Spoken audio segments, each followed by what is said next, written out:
decided within the very, very near future, although it's probably inevitable that the outcome of their cases will follow automatically in the same way as the outcome of the cases of these three individuals. So just by way of background, 9 senior elected pro-independence politicians and civil society leaders are currently in prison facing trial for their part in organising the independence referendum in Catalonia in 2017. They face charges of rebellion and sedition, and the prosecutor has asked for sentences of 25 years in the case of Mr. Junqueras and 17 years each in the case of Mr. Sanchez and Mr. Cuixart. They are the 3 longest serving prisoners. Mr. Sanchez is the former president of the Catalan National Assembly. Oriol Junqueras is the former vice president of Catalonia. And Jordi Cuixart is a prominent civil society leader with Omnium Cultural. Supported by Amnesty International, they brought a claim against their imprisonment to the United Nations Working Group on Arbitrary Detention. And the decision of the working group has just been released, so you are amongst the first to see it. It is available in hard copy to take away in Spanish. We will read key passages to you in English, Spanish and French in just a moment, and I'll make a short statement, as will Rachel Lander, and we'll then take any remaining questions from the floor. So let me start by reading you an extract of the key findings of the working group. And I'm quoting: "The working group considers that calls to celebrate processes of citizen participation are legitimate expressions of freedom of opinion and expression. The working group is satisfied that the element of violence is essential to the criminal offences of sedition and rebellion. In its answer, Spain gave information about the legal process, but not about any concrete actions alleged against the accused that included the threat or use of violence and would therefore constitute a crime according to the law. In fact," this is the working group's own finding, "in fact, the behaviour of Mr. Cuixart, Mr. Sanchez and Mr. Junqueras was not only non-violent, but peaceful at every moment. Criminal proceedings such as those of the present case become implausible when the accusation is presented shortly before the referendum was due to be held. Given that Mr. Cuixart, Mr. Sanchez and Mr. Junqueras had a political trajectory spanning many years of campaigning for Catalan independence. To that, one might add the statements made by high government officials which mentioned the need to decapitate the leadership of the independence movement.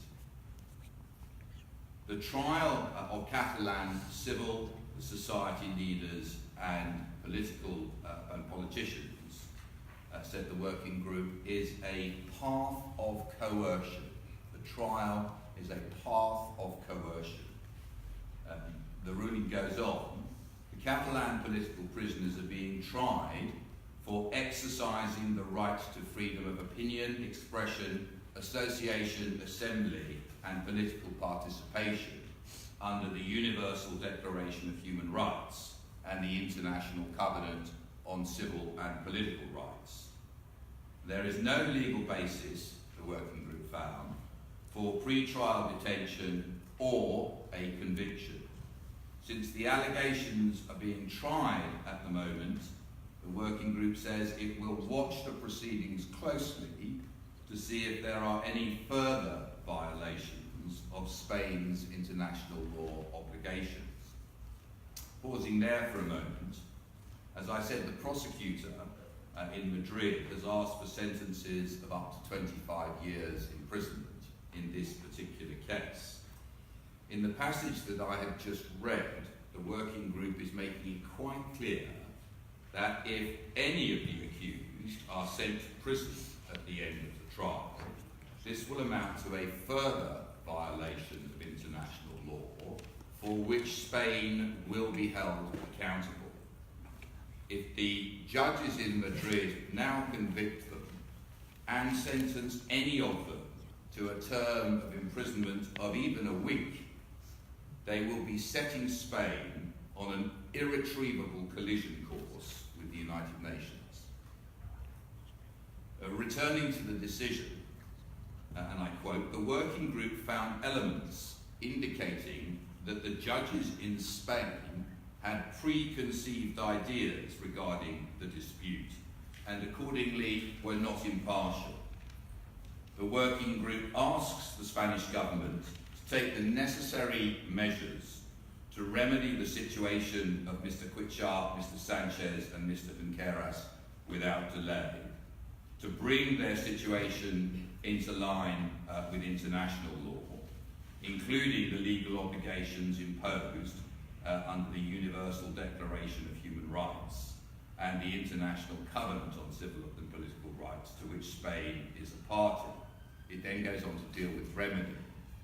"The working group considers that taking all the circumstances of the case into account, the proper remedy would be to immediately release Mr. Cuixart, Mr. Sanchez and Mr. Junqueras and grant them the effective right to receive compensation and other kinds of reparations in conformity with international law. The working group asks the government to carry out an exhaustive and thorough investigation on the circumstances surrounding the denial of freedom of Mr. Cuixart, Mr. Sanchez and Mr. Junqueras, and to adopt the pertinent measures against those responsible for the violation of their rights." In other words, the United Nations is demanding that Spain not only release them and ensure that they are not sent to prison in the trial, but also conduct an inquiry into the fault of those public officials, including individuals in extremely prominent positions in the government and the judiciary and the office of the prosecutor, who have been found responsible on a personal level for having committed serious violations of international law and in particular international human rights law. I want to say just a few things about the effect of the decision. And let me deal first of all with the legal significance of the ruling. It would be quite wrong to suggest that this ruling is not binding. It is the final word of the competent UN tribunal with the authority of the United Nations to interpret and apply the binding obligations of the International Covenant on Civil and Political Rights in the context of arbitrary detention. Spain is a signatory and a state party to that multilateral treaty, and the working group is the body officially authorised by the United Nations to make these rulings. Importantly, the International Covenant is also a part of Spain's domestic law directly by incorporation through the provisions of the 1972 Constitution. If Spain ignores this ruling or fails to implement it immediately and in full, it will be in continuing, ongoing, flagrant violation of international law. And the same would be true, or worse, if any of the defendants, these three men or their co-accused, are convicted of criminal offences at the end of this trial or sentenced to imprisonment of any duration at all. This ruling is a warning shot from the United Nations, and if Spain ignores it, it does so at its peril. The United Nations has made it clear that the matter does not end here. If Spain persists in its reckless pursuit of authoritarianism in the current Catalan crisis, it will find itself a pariah in the international community of democratic nations. Secondly, let me say something about the process. What you will be received today is a final definitive ruling from which there is no appeal. And it was a ruling given after contested adversarial proceedings which Spain fully participated in and in which the government filed a 60-page written submission. The government has lost decisively on every single issue. The detentions were found to be a violation of human rights, to be unlawful and arbitrary. The Spanish judges were biased and had prejudged the issues, and the entire investigation and prosecution have been held to be acts of unlawful discrimination on the grounds of the accused's political opinions.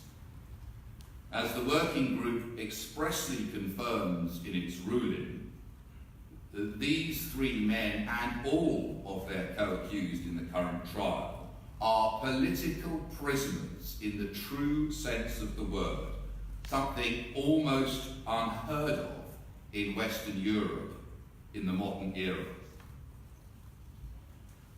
It is no wonder that Spain has been downgraded to the status of a flawed democracy. Thirdly, the working group has found unequivocally that the organisers of the Catalan referendum were peaceful and that they had a legally enforceable right to argue and agitate in favour of independence for Catalonia. I have one message for Pedro Sànchez this evening. If the new Spanish government intends to demonstrate that Spain is a democracy governed by the rule of law, then it has no alternative but to release all of the political prisoners immediately. The working group has called on Spain to end their detention with immediate effect and to pay them compensation. If the government ignores this, Spain will face a mounting international backlash and will rightly be condemned as a rogue state operating at the very heart of the European Union. The EU institutions will in the end have no choice but to take action against Spain. And it is high time that the government of Pedro Sànchez stopped its posturing on the issue of Catalan independence. It now needs to issue amnesties to all the exiles, including President Puigdemont and Carles Ponsatí, and to sit down at the negotiating table with international mediators. A negotiated and peaceful solution to the Catalan crisis is well within reach. All that would be required is a legally binding independence referendum in which both sides pledged to abide by the result.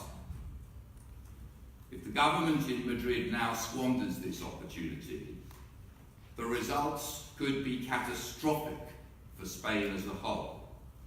The kind of repressive tactics they have used up to now have no place in modern European democracy. And if Spain cannot show that it is able to behave like a democracy, then it has no place at the heart of a modern Europe. Today's decision should mark a turning point in Spanish policy towards Catalonia. Spain is acting in flagrant violation of international law, and it has been called out by the United Nations body with ultimate authority on that question.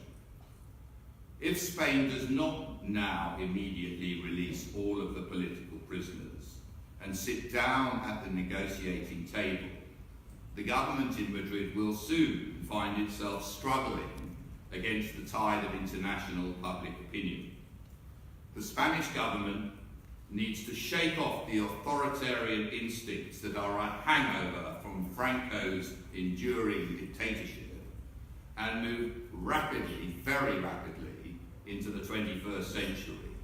Modern democracies do not lock up democratically elected politicians simply because they argue for independence.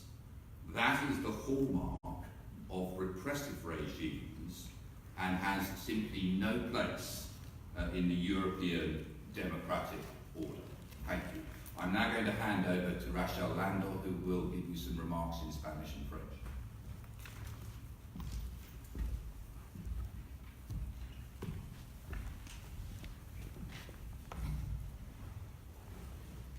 Empezaré en castellano y disculpa a lo mejor algunos errores de idioma. Como dijo Ben Emerson, hemos defendido a los líderes y 3 de ellos hoy tienen una decisión. 9 están encarcelados hoy día. Miembros políticos de la sociedad civil que eran para la independencia de Cataluña. Están juzgados hoy día, todavía, y los que están encarcelados desde hace más tiempo han sido los primeros a ir al Grupo de Trabajo de las Naciones Unidas sobre detención arbitraria. La decisión la hemos tenido hace más de una hora y sois los primeros en tener los detalles. Y queríamos, con Ben, leer párrafos, porque interpretaciones de periodistas se pueden oír, pero si tenéis el contenido exacto, ya no puede. Ejemplo de lo que dice el Grupo de Trabajo.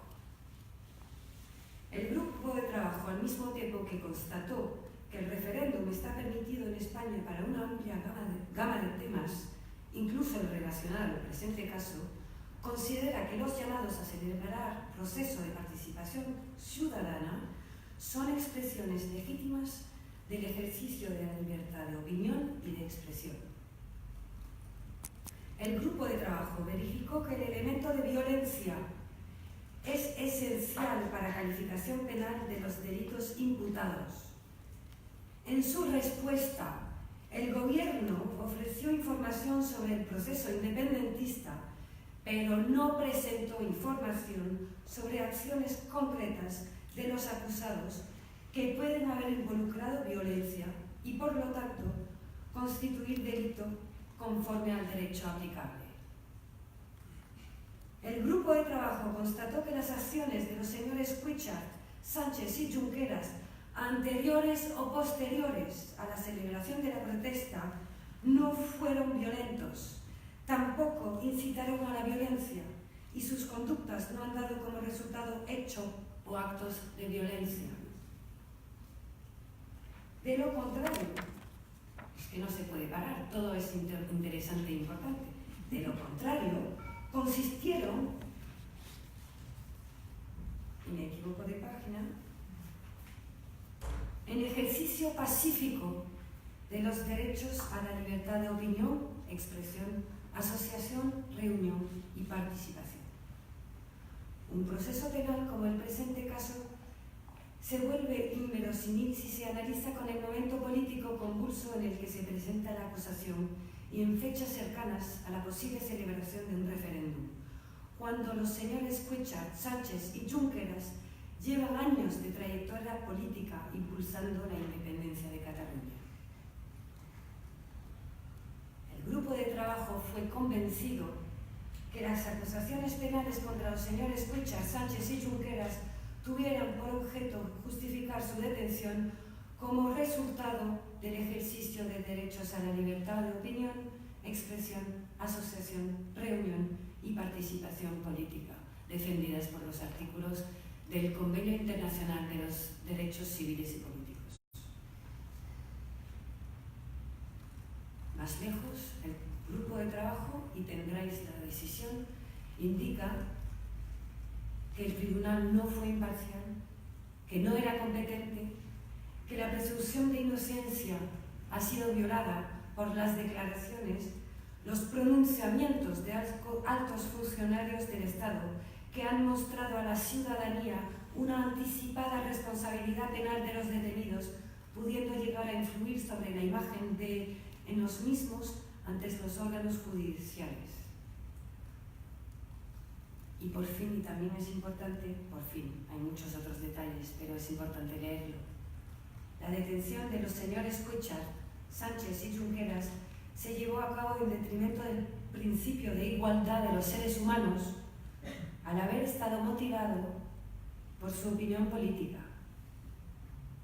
El grupo de trabajo condena la detención preventiva, la estima arbitraria y pide que España libere inmediatamente, después de compensación también, pero inmediatamente a los señores Cuixart, Sánchez y Junqueras.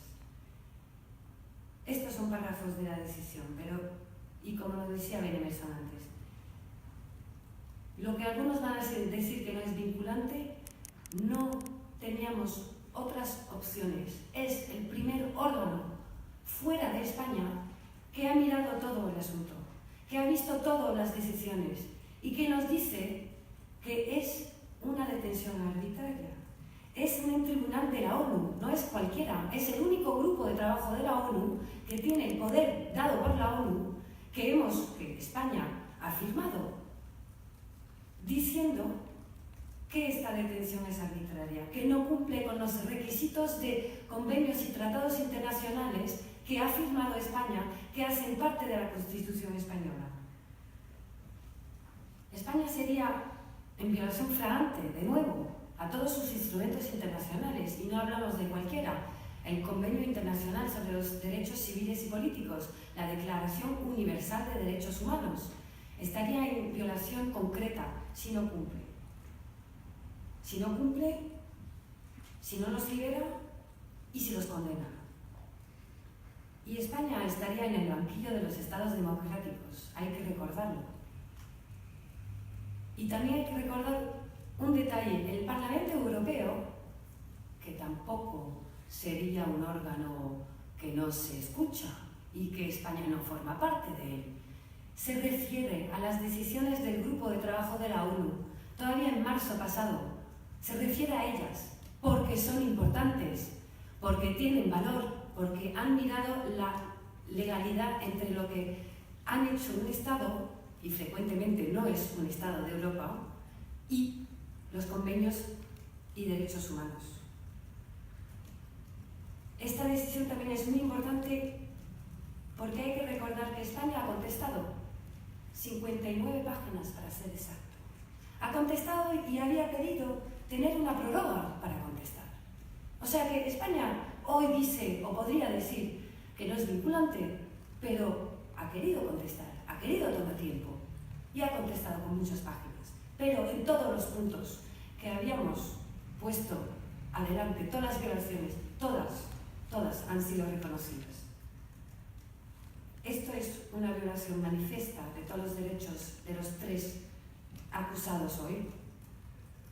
Es una detención arbitraria, ilegal, con jueces parciales, con un tribunal que no era competente y en un procedimiento discriminatorio, fundado sobre las opiniones políticas.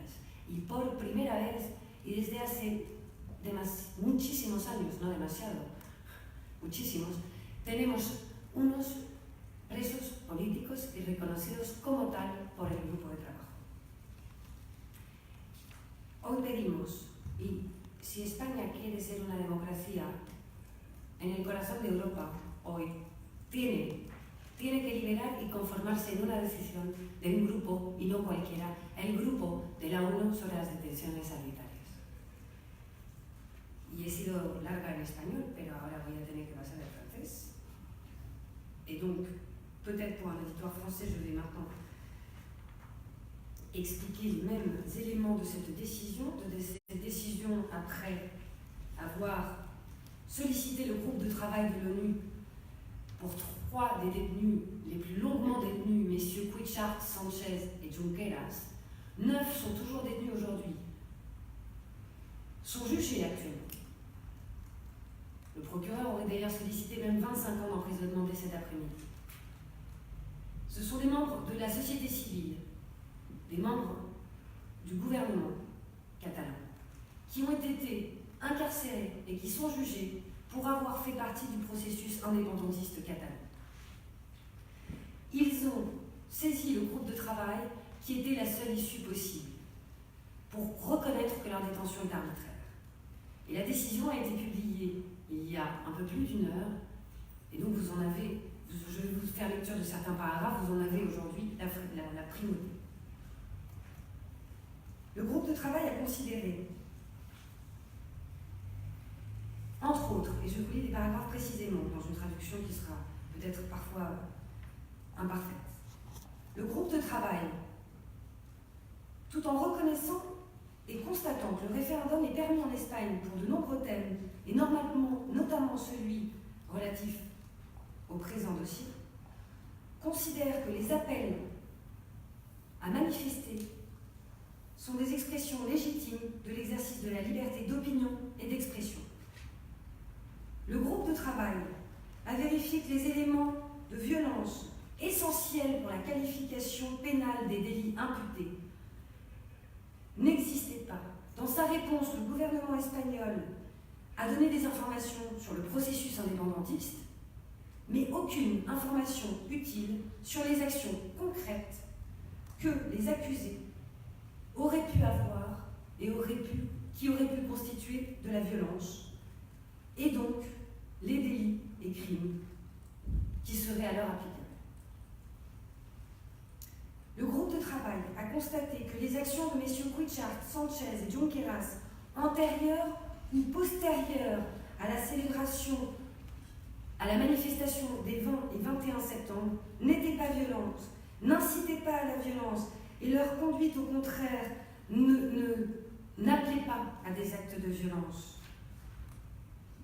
Ils ont toujours manifesté pacifiquement leur droit à la liberté d'opinion, d'expression, d'association, de réunion et de participation politique. Un procès pénal, comme celui de la présente espèce, est absolument invraisemblable s'il s'analyse à l'aune de la chronologie, alors qu'il y a un mouvement politique depuis des années d'indépendance et que cette procédure débute lorsque le référendum doit avoir lieu. Le groupe de travail indique également que la détention provisoire est injustifiée, qu'il ne devrait pas non seulement avoir été détenu provisoirement, mais il ne devrait pas être jugé, et que pour la suite, le groupe de travail vérifiera les conditions de ce procès. Et si oui ou non, ce procès aura respecté les articles de la Convention du Pacte sur les droits civils et politiques. Plus loin encore, le groupe de travail reconnaît qu'il y a eu atteinte à la présomption d'innocence du fait des déclarations des membres du gouvernement. Déclarations qui disaient qu'il fallait décapiter. Qui avait décapité le mouvement indépendantiste? Ils s'en félicitaient. Ce sont des rebelles dangereux. Nous parlons d'une procédure pour rébellion. Le groupe de travail reconnaît l'atteinte à la présomption d'innocence, reconnaît également que c'est un tribunal impartial qui les a jugés, un tribunal incompétent qui a instruit cette affaire. Le groupe de travail conclut à la violation également de la catégorie 5 des droits reconnus par le groupe de travail, c'est-à-dire la détention de messieurs Cuixart, Sànchez et Junqueras, s'est faite au détriment du droit à l'égalité entre les êtres humains, car elle a eu lieu pour leur opinion politique. Le groupe de travail appelle à leur libération immédiate, à la compensation de leur détention arbitraire, et vérifiera et suivra leur dossier. Il est indiqué trop souvent, par les États condamnés majoritairement bien évidemment, que les décisions du groupe de travail ne sont pas contraignantes. C'est le dernier mot d'un tribunal de l'ONU compétent, avec l'autorité pour interpréter et appliquer les obligations contraignantes du pacte sur les droits civils et politiques dans un contexte de possible détention arbitraire. L'Espagne est un État membre de l'ONU, est un État membre de ce groupe de travail également. Et le groupe de travail est l'instance autorisée par l'ONU pour rendre ces décisions. La Convention sur les droits civils et politiques est également inclue dans le droit espagnol et dans la Constitution espagnole. Si l'Espagne ne se conforme pas à cette décision, elle sera en violation à nouveau flagrante du droit international.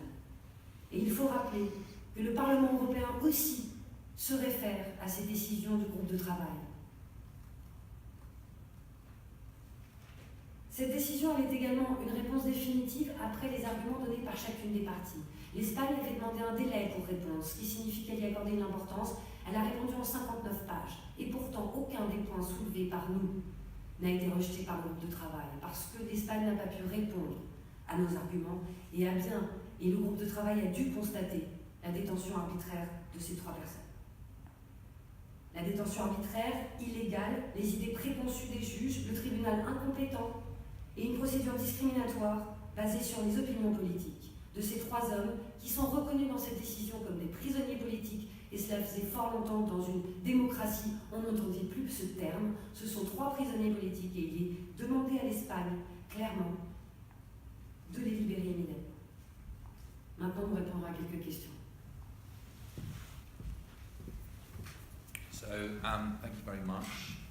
For those of you who don't or haven't seen a copy of the decision, we have hard copies in Spanish at the end of the table. The decision is issued in Spanish. We're available to take questions now, but I should also let you know, if you haven't already met them, that there are 3 very important people here on the front row on my right, both from the ANC and Omnium Cultural, as well as Clara Ponsanti, who I think are all willing to take questions from you or do direct interviews to camera. So are there any questions? Yes. Hi, my name is Blanca. I'm from the Catalan News Agency. You were talking about how this communication is binding. I wanted to ask you if there are any practical mechanisms or reactions or sanctions that the UN or other bodies can apply. Me answer in English or Spanish as you prefer. The system of enforcement depends on states taking action to give effect to the rulings of the working group in their own national legal system. In other words, Spain now needs to give effect to this decision in the way in which the working group has spelt it out. That is, it needs to ensure the immediate release of the 3 individuals and their co-accused, and it needs to make provision for the payment of compensation. Any continuing detention, let alone any sentence of imprisonment at the end of the trial, would be fresh violations of international law carried out in the full knowledge that they were violations following this ruling. They can be enforced through the United Nations mechanisms, if necessary, through referrals to the Security Council. They can be enforced through the mechanisms available within the European Union, and in due course they can be enforced through a recourse to the European Court of Human Rights in Strasbourg, which will have the power, in the case of any one of these individuals, either to order their release or indeed to grant compensation for their detention. But look, the reality here is that this is, as I said earlier on, a final warning for the Spanish authorities. It's one opportunity, it's its last opportunity before the trial concludes to pull back from the brink. If the authorities in Spain are determined to plunge headlong over the abyss into complete disregard for international law, then the consequences for Spain are not going to be limited to the enforcement of this judgment. The consequences for Spain are potentially cataclysmic on the international scale. Yes, look. Freelance journalist of interviews Sergio Martin from the Catalonian delegation report. As I understand it, much of the main trial against the Catalan leaders is sedition. I can understand the Spanish courts define sedition in their own way, but if the case then goes to